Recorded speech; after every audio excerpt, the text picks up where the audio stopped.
السلام عليكم ورحمة الله.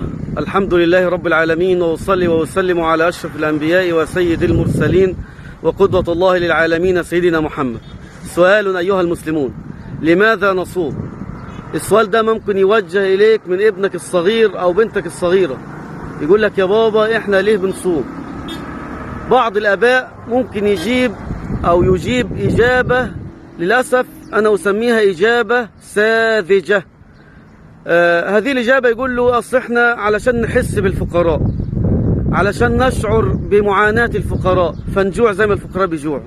ممكن ابنك بقى يرد إليك إجابة صاعقة ويقول لك: إيه طيب يا بابا، لما إحنا هنشارك الفقراء الجوع ليه ما بنشربش مية؟ طب ما الفقير بيشرب مية، ليه إحنا ما بنشربش مية؟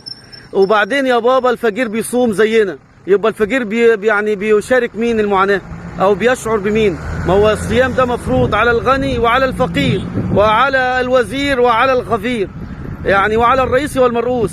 طب يبقى ليه احنا بنصوم؟ وحدوا الله عز وجل الواحد القيوم.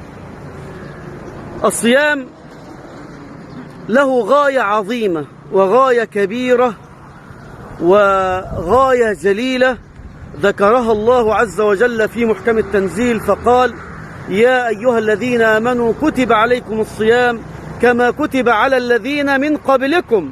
لماذا يا رب؟ علشان تجوعوا وتعطشوا؟ لا، لعلكم تتقون. لعلكم تتقون.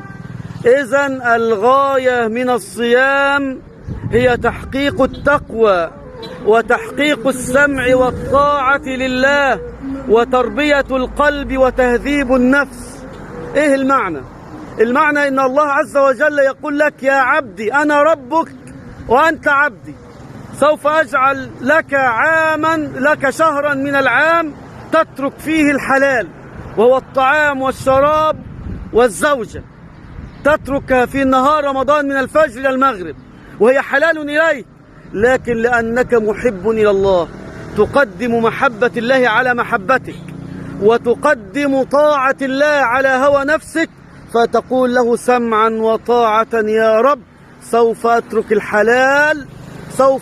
الحلال طاعة إليك وتقوى إليك، لتتعود النفس وتتأدب على ترك الحرام. زي ما أنت تركت الحلال، ده أنت تركت الطعام والشراب والزوجة، فيسهل عليك ترك الحرام. يبقى هي تربية، مدرسة ربانية، مدرسة الصوم، لتبلغ بك مرتبة التقوى، لتبلغ بك وتسمو بنفسك، فتربي قلبك وضميرك على الحلال وعلى تقوى الكبير المتعال، فتخشاه وترجوه وتتقيه وتعلم أنه يراك ويسمعك. أنت بتكون في جوف دارك، في جوف بيتك، أمامك الطعام الشهي، أمامك الماء البارد، ولا تستطيع أن تقرب من هذه الأشياء أو من تلك الأشياء شيئا، ولا تقدر تأخذ جرعة ماء ولا لقمة، لأنك تعلم أن الله يراك. بل إذا أكلت أو شربت ناسيا تجري بسرعة وتذهب وتستفتي: أنا صيامي حلال ولا صيامي باطل، ولا لأن أنا أكلت وشربت وأنا ناسي. والله أنت تعلم أن الله يراك ويرى ما في قلبك ويرى ما في صدرك. إذن نخرج من هذه المدرسة ونحن أصحاب قلوب كبيرة، أصحاب نفوس سامية تأدبت بأدب الصيام، تركت الحلال فلتترك الحرام. لذا قال الحبيب صلى الله عليه وسلم، صل عليه، يقول: من لم يدع قول الزور والعمل به فليس لله حاجة في أن يدع طعامه وشرابه.